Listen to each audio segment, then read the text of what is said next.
안녕하십니까. 정은경 코로나 사령관 정은경 기억나실 거예요.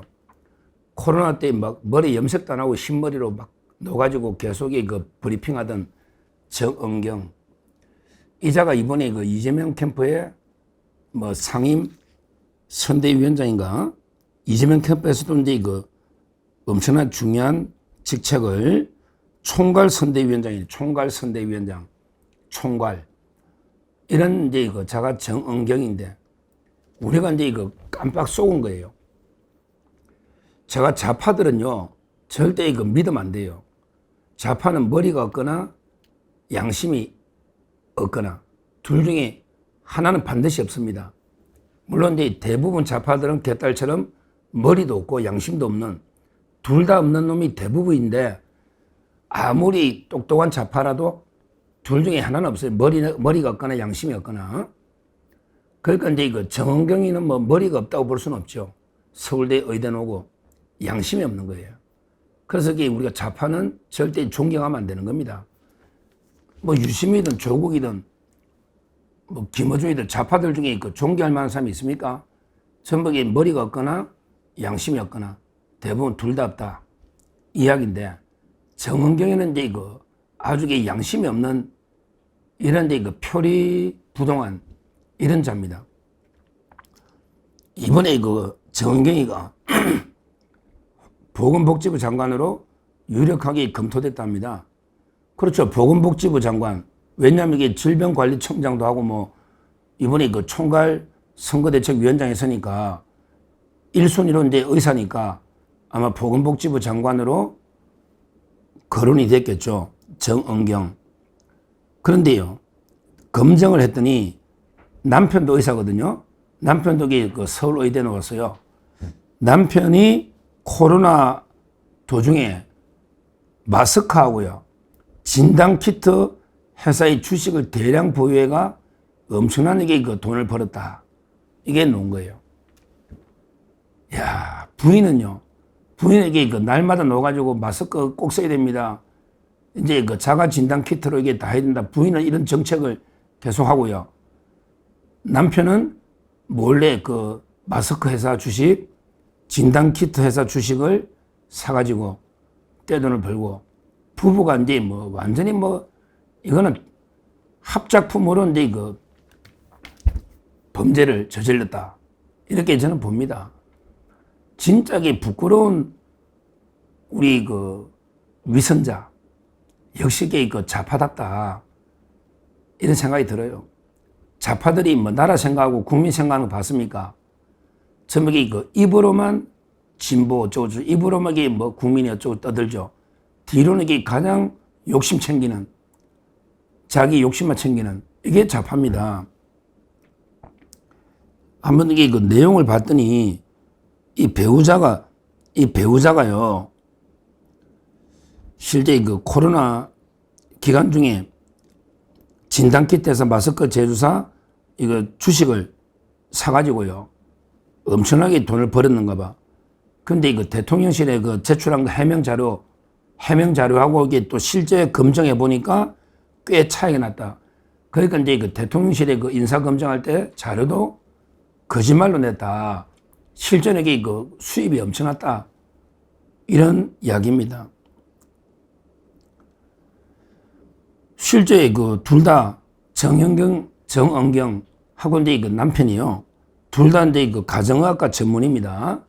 그리고 이제 그 서울대 의대를 졸업하고 서울대 병원에서 함께 전공의 과정했던 이런 자인데 부인은 이제 그 이렇게 코로나 때 그 방역 사령관하고 남편은 몰래 주식을 사서 엄청난 그 돈을 벌었다.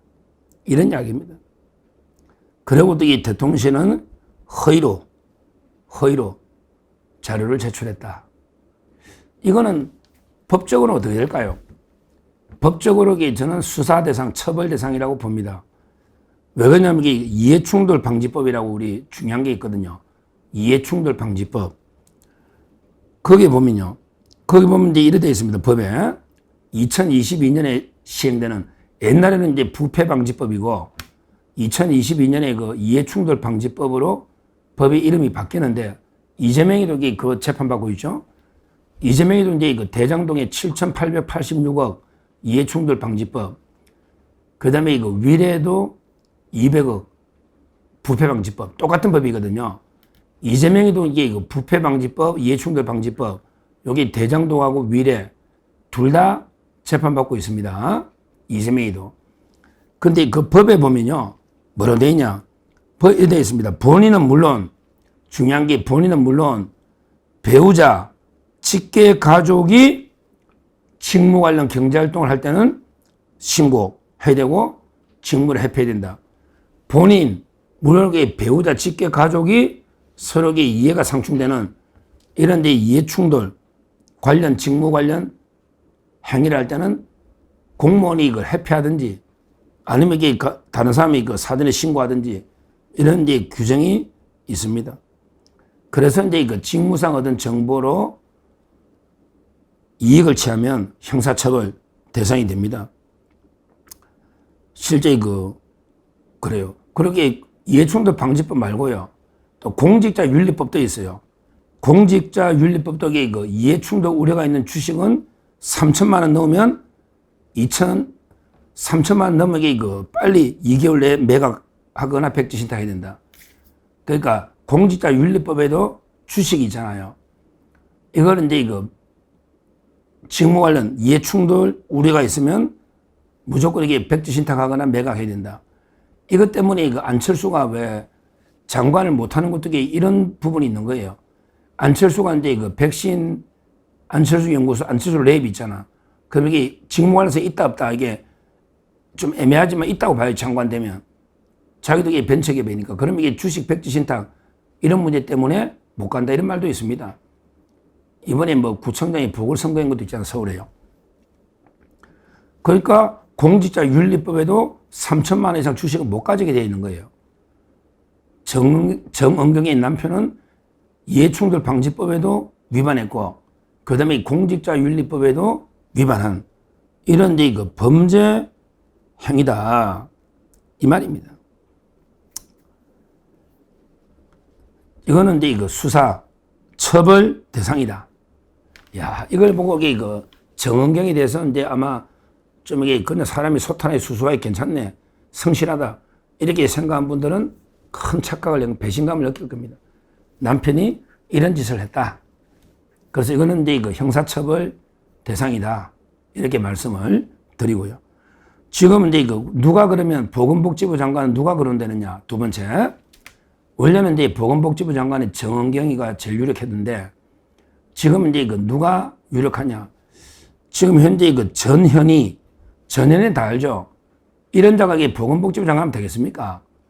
전현희는요, 국민권익위원장하고 치과의사인데요. 이 자가 보건복지부 장관 하면 되겠습니까? 이 자가 출근도 세종시에 거의 안 하고요. 그 다음에 철도 표 끊어난 거 있죠? 출근 안 하면 예매한 거 환불해 주잖아요. 이걸 이제 보좌관이 다 횡령했다고 지금 하는데 보좌관이 어떻게 의원 몰래 합니까? 그것도 문제가 있고요. 하여튼 진짜 문제가 많은 자가 전현희입니다. 그러게 치과의사가 보건복지부 장관 하면 의사들이 어떻게 보겠습니까? 그 문제도 있죠. 하여튼 이 전현희가 이제 거론되고 있고, 그 다음에 강청이라고요. 이거는 이제 완전히 좌파 의사단체 강청이, 민주당의 보건의료 특별위원장입니다. 강청이. 이런 자도 이제 거론되고 있고요. 원래 강청이는 이제 흉부외과 전문의로 대한의사협회 상근 부회장, 주로 이제 민주당에서 활동한 좌파 의사입니다. 강청이. 그 다음에 여러 가지 또 거론되는 게 옛날에 관료 중에 문재인 때 차관했던 양성일 또는 이제 우리 옛날에 많이 놓던 식품안전청장 김강립 이런 이제 여러 자들이 거론되고 있는데 제가 보기에 적임자가 별로 안 보입니다. 보건복지부 장관이 엄청나게 중요한데요. 의료 갈등을 국민 추천한다고 또 쇼를 했는데 그때는 이제 이국종 교수, 그분은 괜찮은 것 같아요. 그분이 많이 추천은 됐다는데 뭐 이국종 교수를 이재명이가 임명할 일은 없을 거고요. 과연 이게 누가 임명될지 앞으로 이게 의료개혁이 정말 중요한 문제인데 한번 지켜보시고 만약에 뭐 전현희 이런 자가 임명되면 그거는 이제 뭐 거의 뭐 파탄 났다 이렇게 보시면 되겠습니다. 하여튼 이그 정은경에 대해서 많은 이게 배신감이 들 정도로 이게 바로 좌파의 민낯, 이게 바로 좌파의 본질이다. 이게 좌파 본색입니다.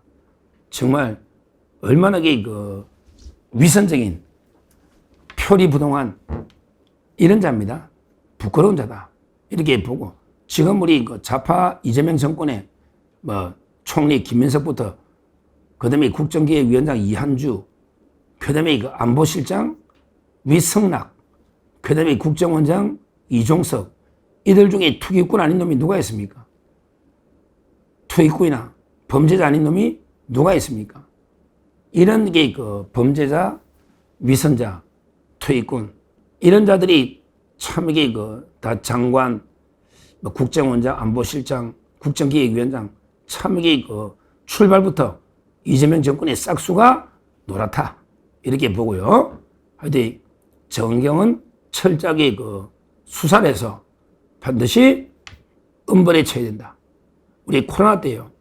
마스크 때문에 돈 번 놈도 많고요. 이렇게 또 이게 마스크 때문에 폐가망신해가 망한 사람도 많아요. 처음에 그 마스크 차린 사람은 정경이 남편처럼 정보가 빠르면 돈 벌고 그 다음에 막차 탄 사람들이 피눈물을 흘린 정말 이 코로나 생각하면 야 까마득한데 그때만 해도 이게 코로나 이전과 이후로 역사가 바뀐다 했는데 지금 이게 코로나를 다 잊어버렸잖아요. 그때 좀 심한 과잉 대응 지금은 다 잊어버렸잖아요. 그 와중에 그 정경이가 그래 본인은 코로나 사령관처럼 본인에게 엄청나게 국가를 위해 일하는 것처럼 쇼를 하고 그 사이 남편은 뒤에서 마스크와 진단키트로 떼돈을 벌었다. 정말 이게 부끄러운 모습이다. 반드시 엄벌에 쳐야 된다. 이렇게 말씀을 드립니다. 감사합니다.